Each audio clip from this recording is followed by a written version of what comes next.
not that song. Mike's Daily Podcast. And I would do anything for podcasting. I'd even podcast on my head. Mike's Daily Podcast. Aw, Meatloaf's gone. So sad about that. He had a great voice. He had no hat on. Generally, he would get up on stage and sing his lungs out. It was written by Jim Steinman, who's also no longer about.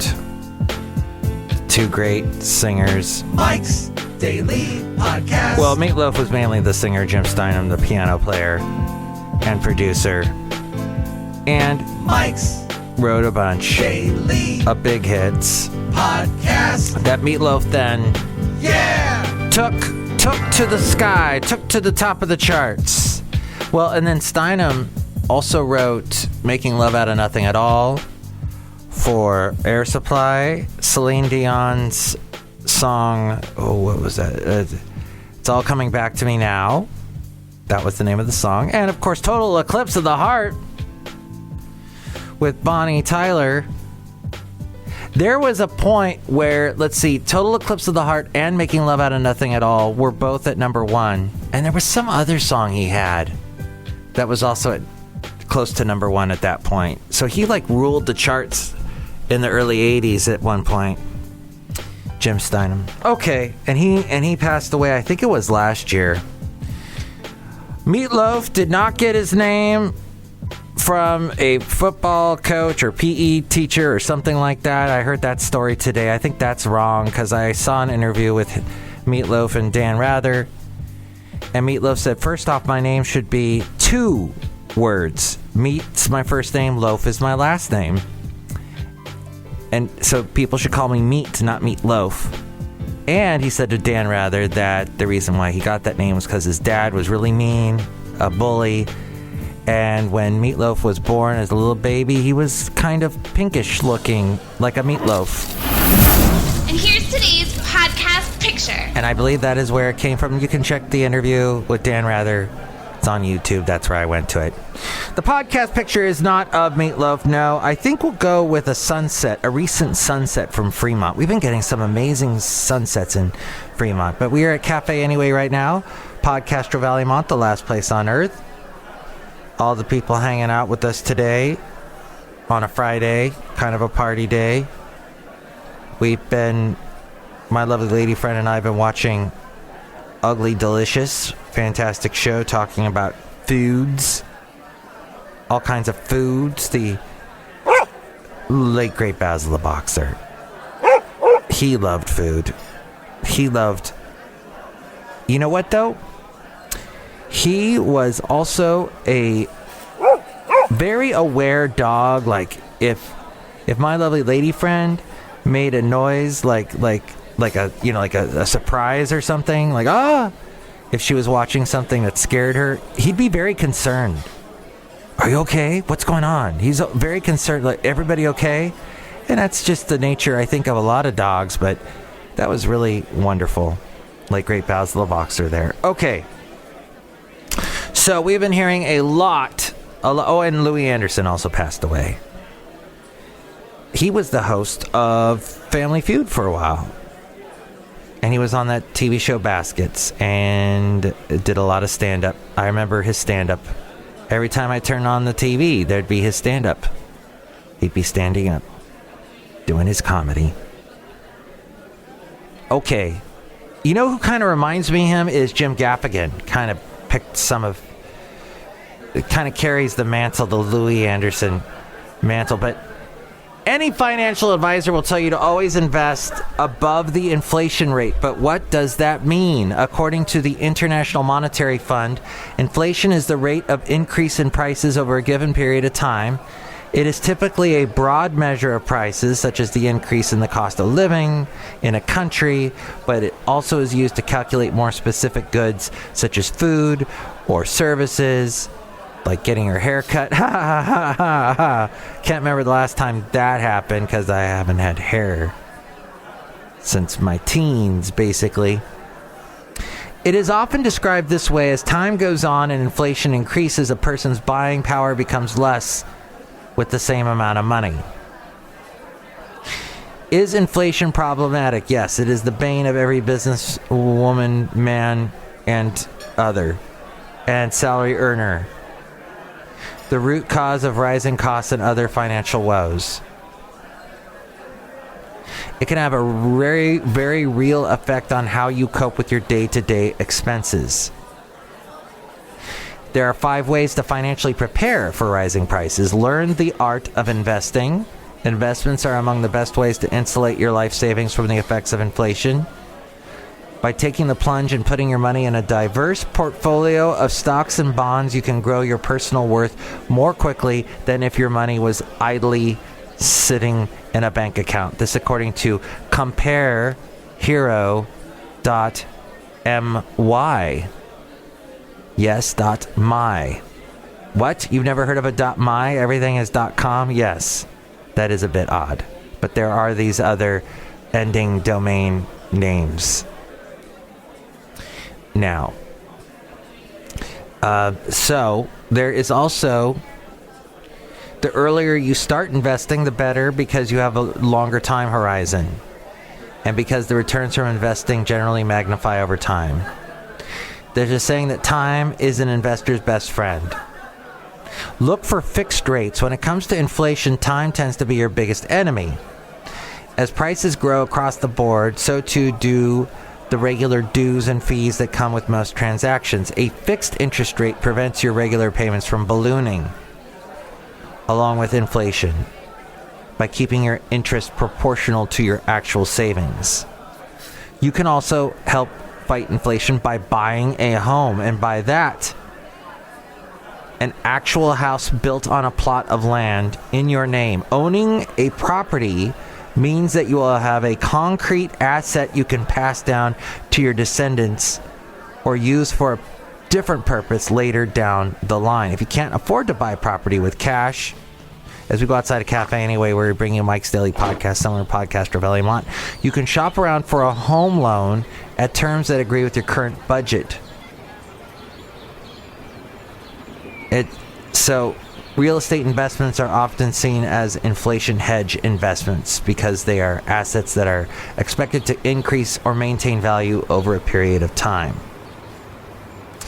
Now, that opens up a whole box of everything else when it comes to buying a house, because when you buy a house, well, now you have a house.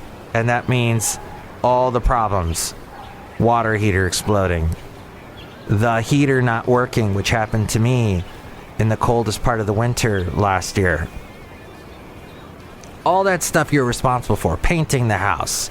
If a comet meteorite falls through the top of your roof, you're responsible for that. The leaks in your house, you're responsible for everything. At least when you rent, you can tell your landlord to do that. But of course, then your landlord's increasing your rent. But then again, you don't have... See, it's all give and take, right?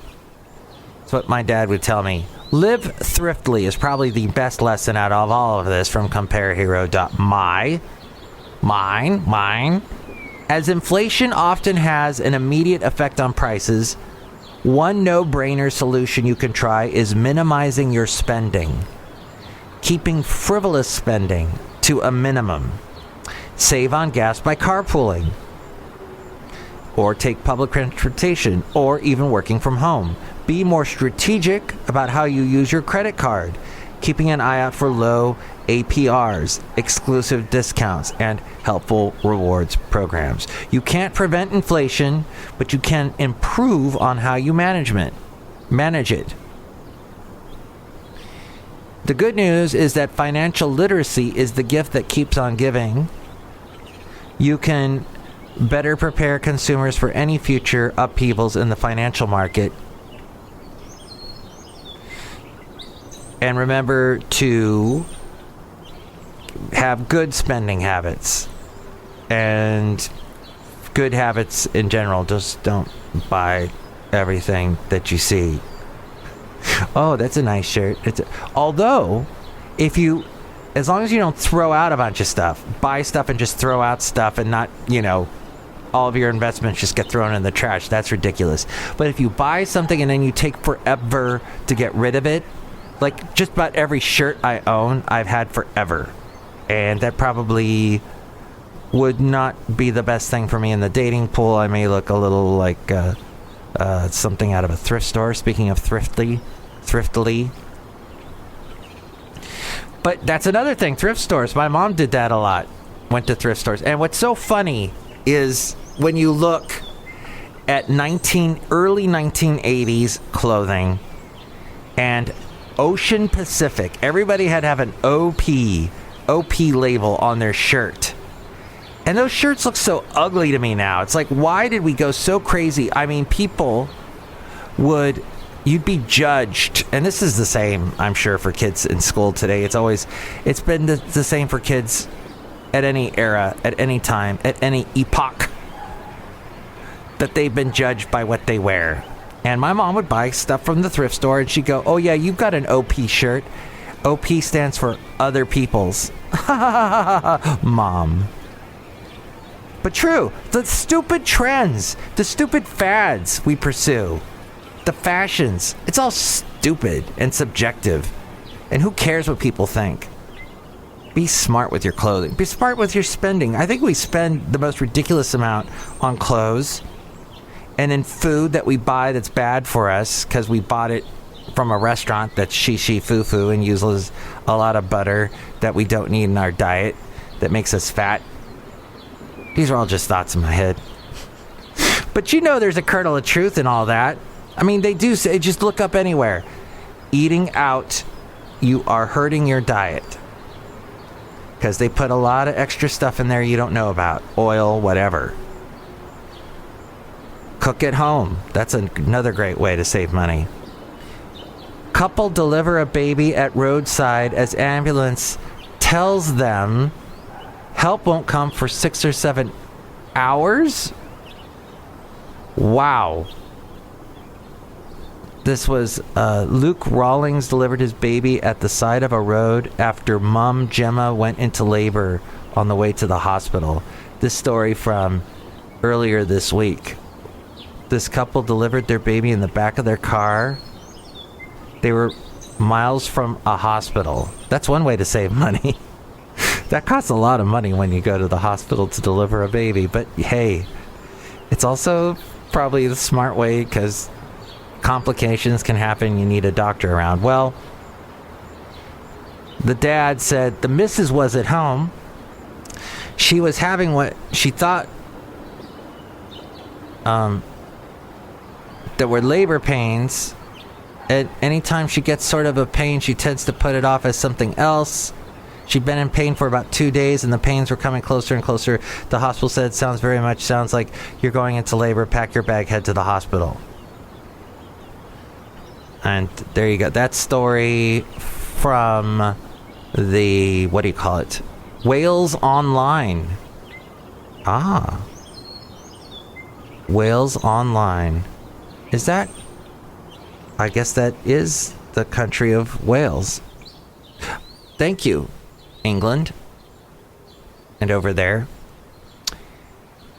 Employers like hot desking because it costs less. Oh yeah, speaking of working from home. Workers find it alienating and impersonal, what the Divide says about the future of the office. Having to book a random desk each time can remove part of the joy and certainty of coming into the office. Sitting near colleagues you like, or knowing where certain bosses sit. Yeah, when I go into work, I got an office because I'm a manager now. An operations manager, and I have an office, and I go there, and that's fine. But I guess there's this hot desking, not having your own desk, and it's a hybrid work world, so some employers are doing that. Employees don't love it. It's you have to book a random desk each time an employee works in the office. Yikes. It's gained mainstream popularity during COVID-19, spurred to a large extent by public health requirements on social distancing. Wow. That came from the Globe and Mail. And that, I believe, is also from England. So, there you go. Okay. Outside a cafe anyway, somewhere in Podcastro Valley, Mont. The last place on earth. Look who's here. Oh, wait. Oh, my gosh. Wow. I apologize. If you looked at the blog, I said, coming up today is Madame Rutabaga Valentino, Bison Bentley. That was yesterday. Sorry, they're not here today. They've been banned. Look who's here. Hello, Mike Matthews. It's Chely Shoehart, gift shop supervisor. Yeah, that was a misprint on your website, Mike Matthews. Yes, and speaking of which, you can see all the past podcast pictures at my website, MikesDailyPodcast.com. And you can chime in about anything we covered today, 336mm daily. 3 plus 3 equals 6 is the Mike Matthews daily. As in what this podcast has been for a couple of days. We've been pretty good. Look who else is here. Right now. Right now. Hello there, Mike. This is Valentino, the parking attendant. And this is Bison Bentley. Do you know what I thought you guys were banned. What is happening? Hello, Mike. This is Floyd the Floorman. And this is John Deere, the engineer. Yeah, now we've really confused the listener. That's the John Deere, the engineer, chuckling. Well, look, it's a big party. We're all here. We're all social distancing and hot desking. We're not hot boxing, but we are saying goodbye.